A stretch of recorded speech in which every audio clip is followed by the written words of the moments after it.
A 25-year-old young lady is standing at the door of the Odessa recruiting office, about to make one of the most crucial decisions of her entire life. You see, on 22 of June 1941, Nazi Germany invaded the Soviet Union, which is by far the largest German military operation of World War II.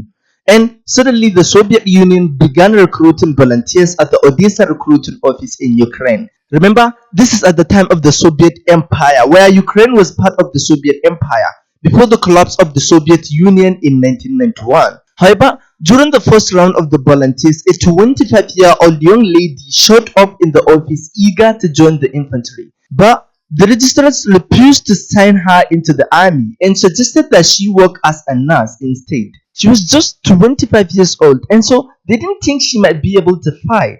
So they gave her an option whether to send her to the nurse where she will no longer be in danger, or else send her to the front line. And so now is the moment where she must decide whether to join as a nurse where she will no longer be in danger, or join the army in the battlefield. And to everyone's surprise, the lady decided to join the army and fight in the battlefield. This young lady will later become the most deadliest sniper of the 21st century, with the credit of killing more than 300 soldiers in World War II, and thus earning herself the nickname Lady Death. So, how did this young lady from Odessa become the world's most dangerous woman of World War II, and how she managed to survive in World War II despite being hit by a mortar shell during the war? Welcome to the fascinating story of Lyudmila Pavlichenko, the deadliest sniper of the Soviet Union, and how she became the most dangerous woman who changed the course of history.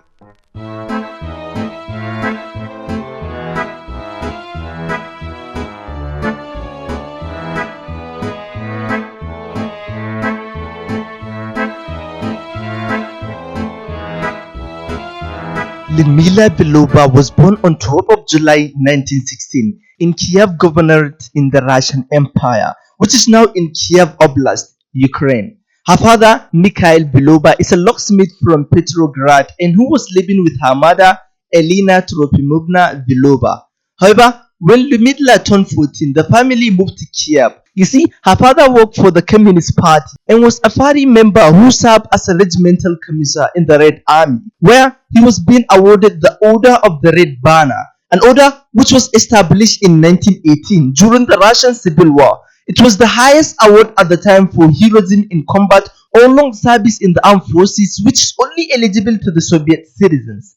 However, Lyudmila was a strong and fearless woman from the beginning, as she got involved in many athletic activities and would often beat the boys to become the winner.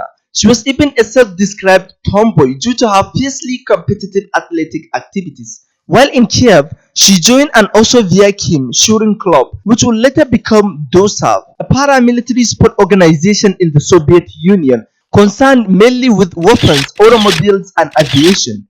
There, Lyudmila worked really hard to develop herself into an amateur sharpshooter, and thus earning herself the Voroshilov sharpshooter badge and a marksman certificate, which is only given to a professional skilled person that can shoot a high-value target at longer than usual ranges. But in 1932, Lyudmila married Alexei Pavlichenko and gave birth to a son, Rostislav. Unfortunately, the marriage was soon dissolved, which led Lyudmila to return to Kiev and live with her parents. Lyudmila was not a lazy woman, so she couldn't just lay around at home doing nothing. And so she attended night school as well as performing household jobs. She even got a job as a grinder at the Kiev Arsenal factory, which she attended during the day. However, Lyudmila later enrolled at Kiev University in 1932, where she studied history and intended to be a scholar and teacher. There, she competed on the university's track team as a sprinter and pole vaulter. And when Lyudmila heard about the Red Army opening an application for new students in the military-style sniping school for the maximum of 6 months, she quickly showed interest in attending the school, and so she rushed to enroll in the school, eager to learn and advance her skill in shooting even further. And luckily, she successfully got accepted.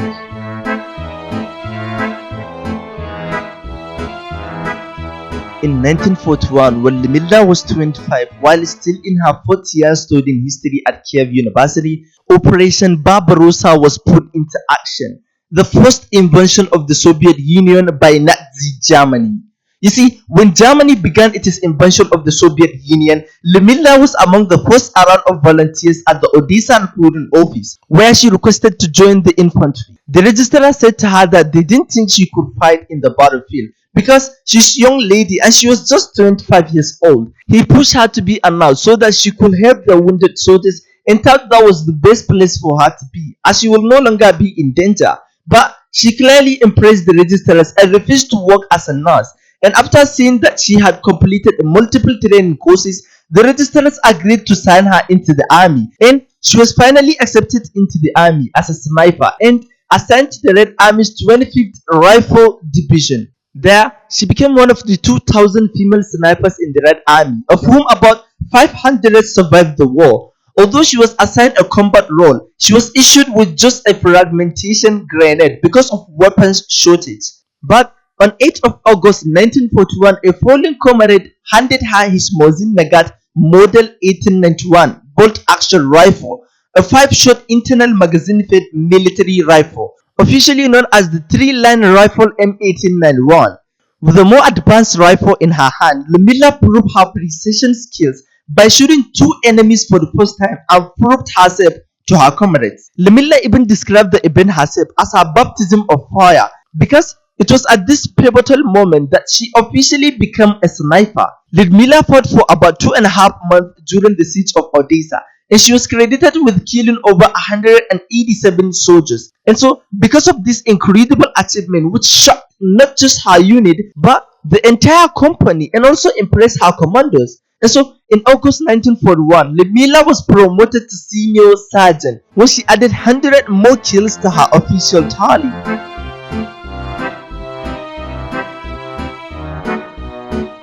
Lyudmila Pavlichenko, the new senior sergeant, met a man called Alexei Kitsenko, which was a fellow sniper and is working together with Pavlichenko. They began building their relationship, and within a few weeks after their initial meeting, Lyudmila married Alexei Kitsenko at the age of 25. Unfortunately for Lyudmila, that happiness would later be short-lived, as little did she know that she was about to lose her partner. Soon after the marriage, Kitsenko was severely wounded by a mortar shell and was taken to hospital.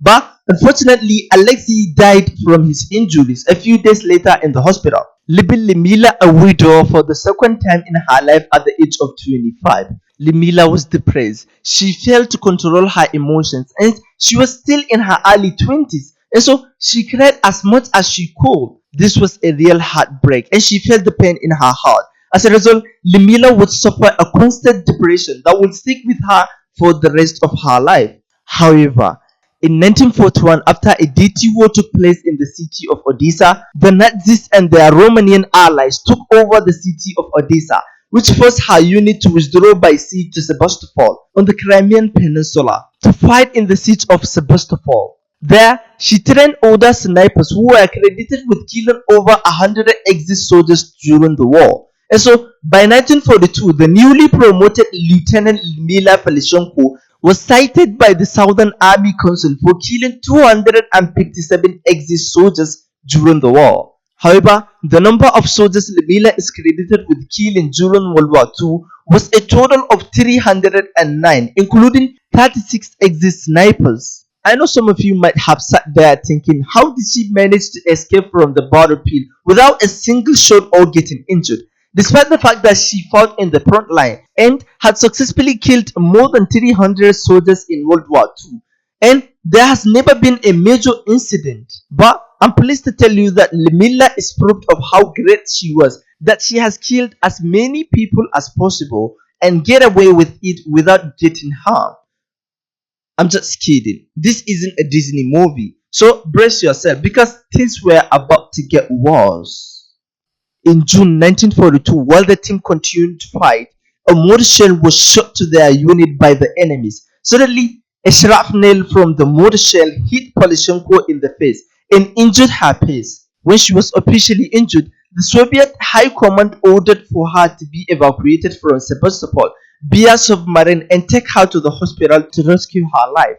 She spent around a month in the hospital trying to recover from the injury, and when she did manage to recover from her injuries, instead of being sent back to the front line, she became a propagandist for the Red Army. And so she also continued training snipers for combat jury until the end of the war in 1945, thus earning her the nickname Lady Death. A quick favor, we hope you are enjoying the documentary so far. Creating these videos take a lot of time and effort, and we absolutely love bringing you valuable and entertaining content. If you would like to show your support and help us keep the channel running strong, consider buying us a cup of coffee. Your contribution goes a long way in fueling our creativity and helping us bring you even more fantastic videos in the future. Click on the link in the description below to treat us to a virtual coffee and be part of this incredible journey. Thank you for being a fantastic part of our community. After buying the coffee, let's now get back to the video.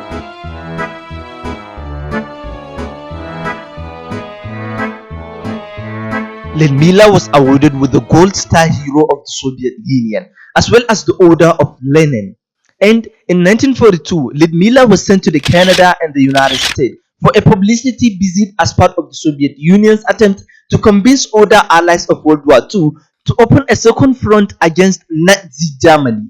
When she visited the United States, she became the first Soviet citizen to be received by a US president, as Franklin D. Roosevelt welcomed her to the White House in 1942.